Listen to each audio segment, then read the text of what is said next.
Eh bien, chers élèves, bonjour. À nouveau un petit tuto pour monter et descendre les escaliers. Alors, escalier, je descends, on pose d'abord le pied sur la marche, la jambe, la taille, le genou, le buste légèrement penché donc sur l'avant, la tête. La deuxième jambe est pliée sur l'avant, elle va passer derrière avec le pied qui est positionné juste sur la pointe de la marche.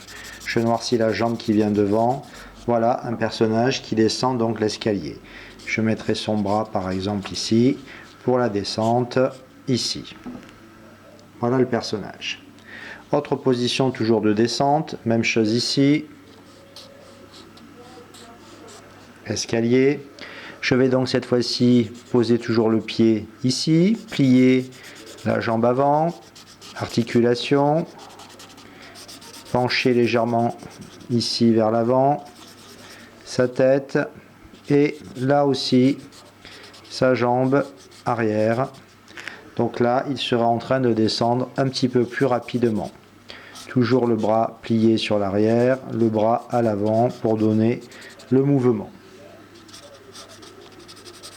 Donc bras avant, noirci, bras arrière.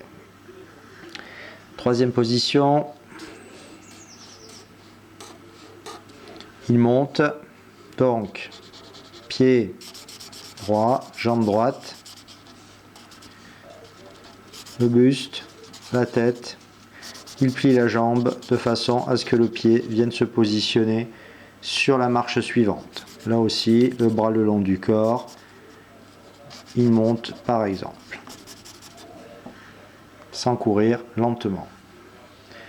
Dernière position, on peut aussi positionner le pied avec la jambe cette fois-ci pliée vers l'avant, la jambe arrière tendue, de façon à donner un petit peu plus de mouvement à la montée. Là, il serait par exemple en train de forcer un petit peu plus. Voilà, donc vous voyez que à partir d'un même escalier, il suffit de toujours positionner le pied pour savoir est-ce que la jambe qui porte le poids est droite, ça vous regardez quand vous montez un escalier. La jambe qui ne porte pas, est-ce qu'elle est pliée ici?